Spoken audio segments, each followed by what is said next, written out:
Instead of using many appliances over the years, just use one to consume less and save more. Miele products are designed to last for 20 years. That's quality ahead of its time. Miele, immer besser. Hello again. We'll be looking at the category of public buildings next. And we move, as we do in the World Festival of Inside Interiors, to Copenhagen with the Museum of Copenhagen, presented by JAC Studios. Over to you guys. Thank you, and thank you for inviting us and giving me the possibility to present the City Museum of Copenhagen exhibition. My name is Johan Karlsson. I'm the director of JAC Studios, and together with me I have Anne Spoutson. Hello. So for the presentation of this project, which is a project in a listed building placed in Copenhagen. The building was built in 1894 by Danish architect Hans Holm. And the project, the presentation will focus on the interiority of the building with the exhibition in focus. It's a transformation project where this building has transformed from a public institution building, office building and telephone central into becoming the new City Museum of Copenhagen that opened last year. The building is located, so if you see on the image to the left, that's an early actually the first aerial photo of Copenhagen from 1891, where you can see the red area on the lower part of the photo, which is the site for the museum. At that time, the city hadn't grown outside the HC Ørsted Boulevard, the big street. And to the right, you see the current position of the building, where it's placed right in the city center next to the town hall. And on the lower right corner, you see the Tivoli Gardens. Originally from the architect planned the building with references to an Italian villa.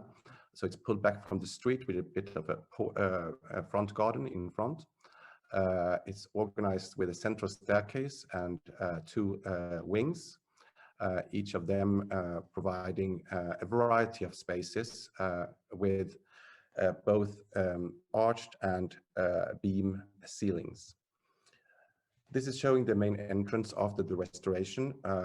So the idea and the approach to this building has been to do as little as possible, and still it was under not very good conditions when the restoration architects entered the building.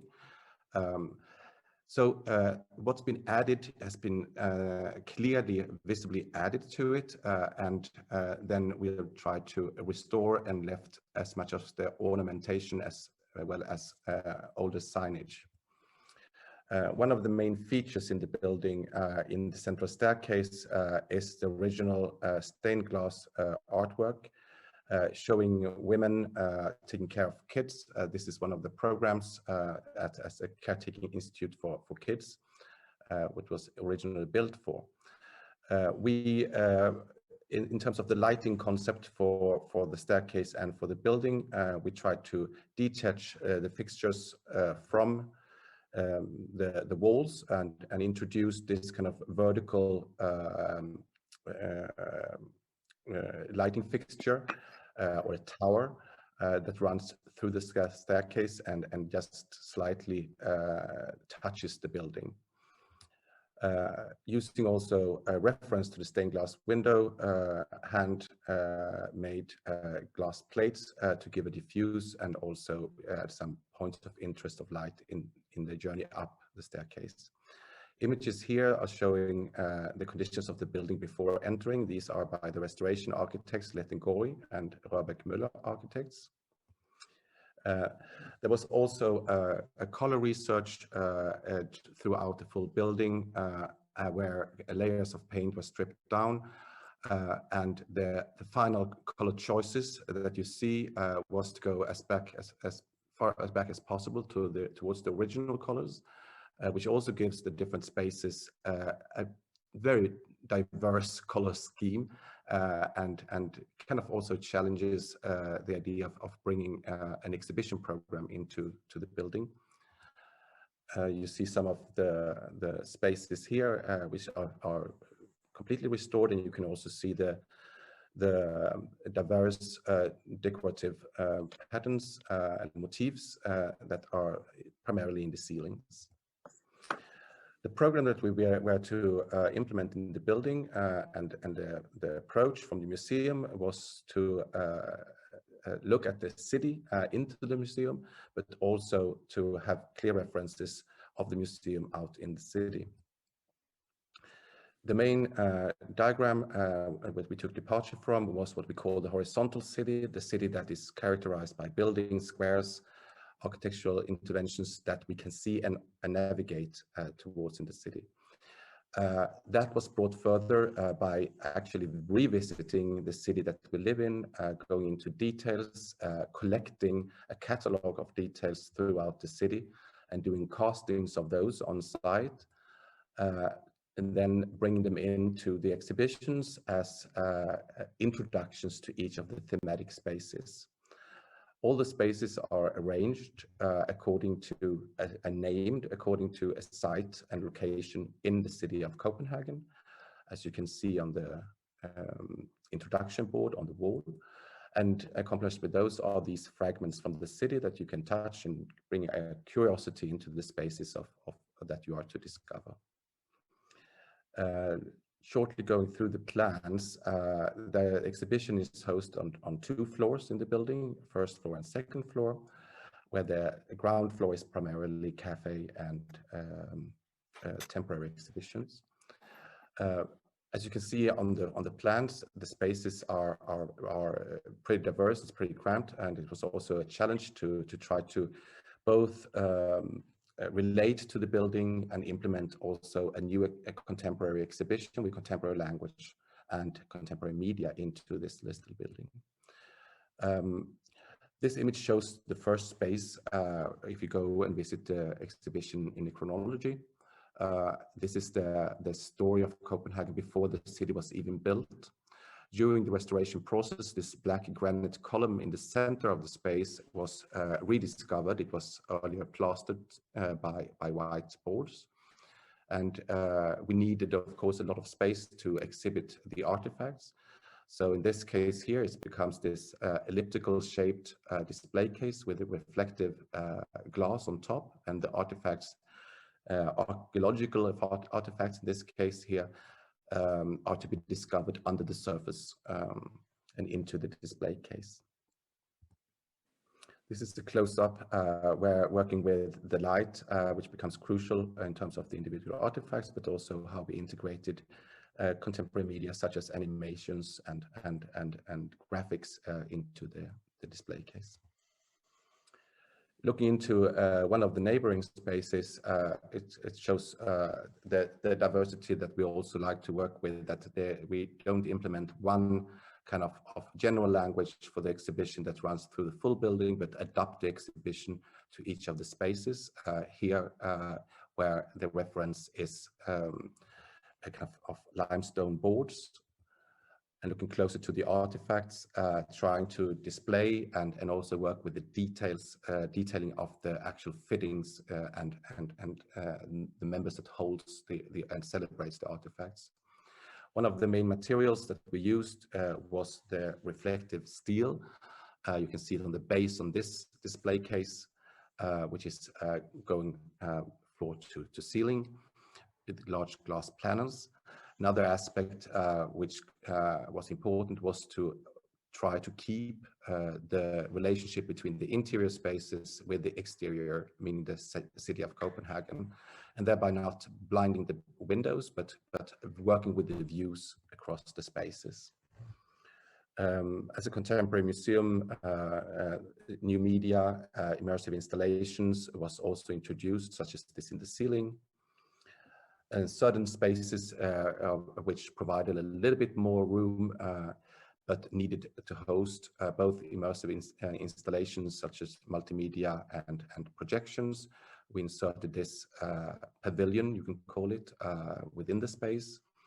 The space and the story in itself takes departure from the royal castle of Copenhagen, and celebrates the square and the openness and the people that were at that time inhabiting the area.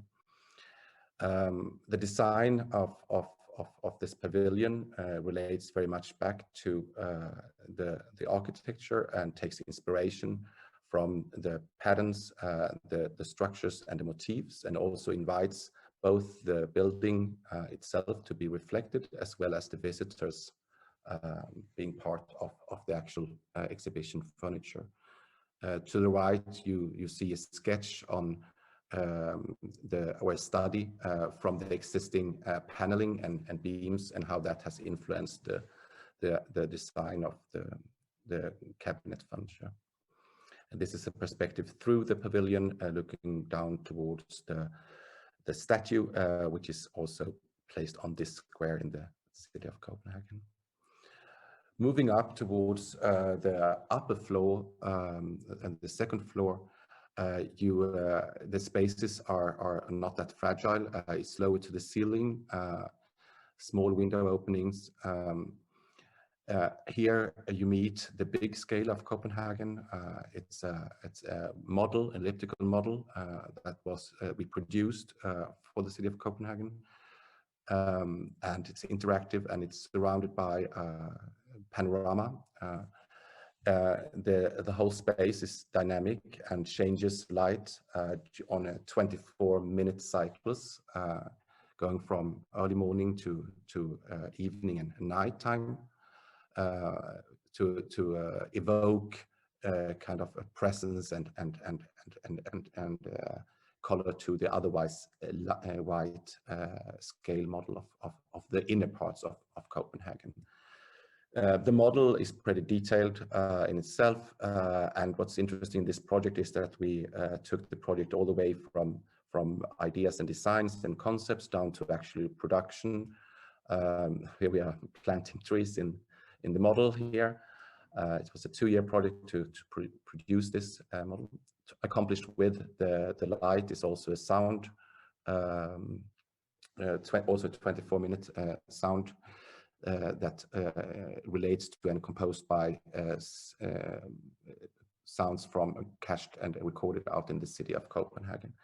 And on the walls you see the lit up relief that extends the model and the views out over the greater part of Copenhagen. So thank you guys very much.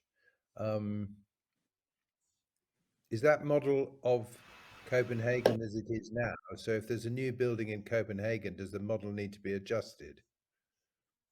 The model is constructed out of like a puzzle. So each kind of smaller area of the model can be swapped, and new buildings can So be in other added. words, it will be updated to accommodate any new skyscrapers that happen to be in built in Copenhagen.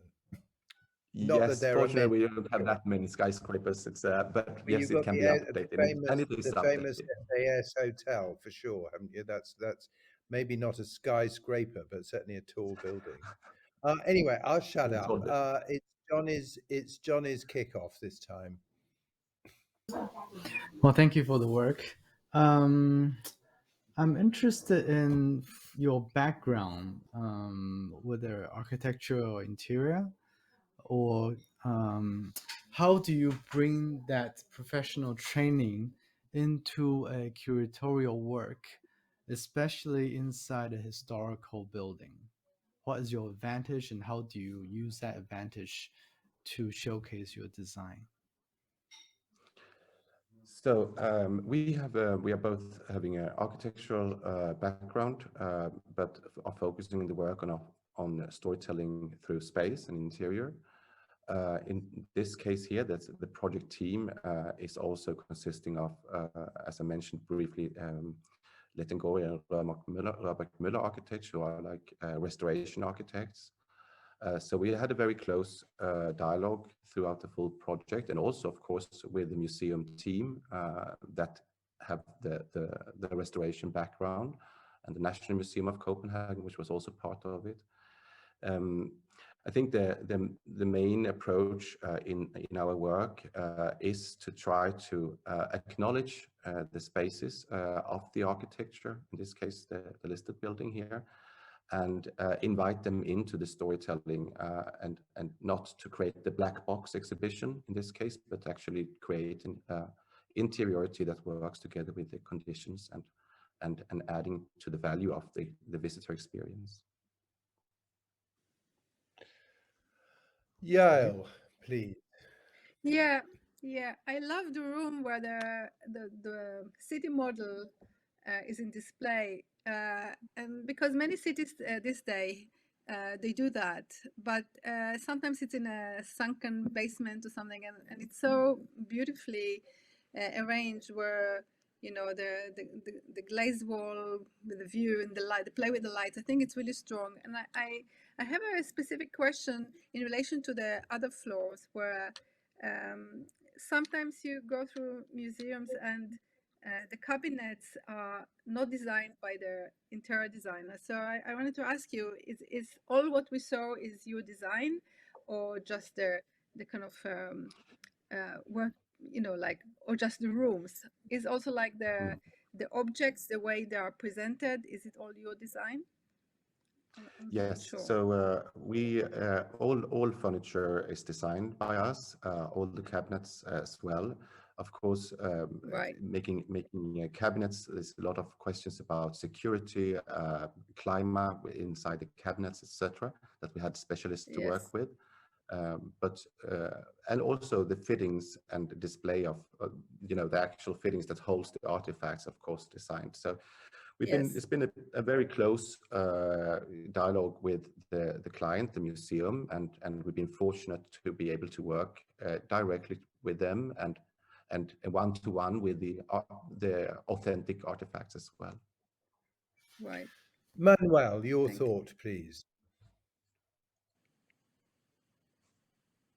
You're on mute. Yes, I'm really impressed because it's not so often that architects, or interior designer, we are able to do both the interior design, the furniture, and also the content.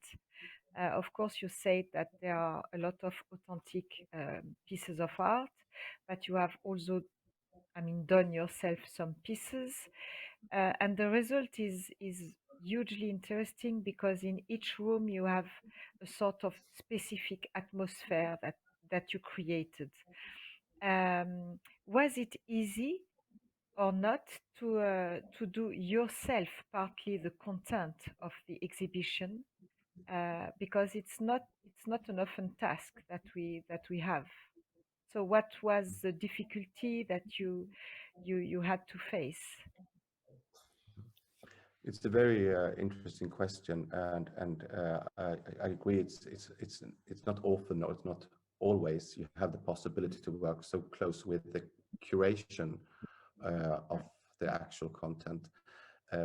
Again, we had a very good client here at the Copenhagen, the team in the Copenhagen Museum, that of course sits with all the knowledge, and we had several workshops and meetings together in order to build up the storytelling throughout the exhibitions.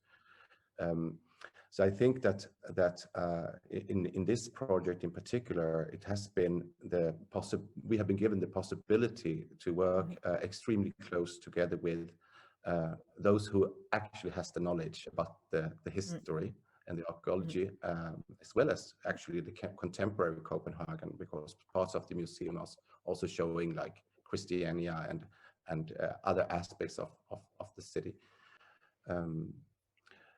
I'm going to stop you there because I need to have a question from Yes. Oliver.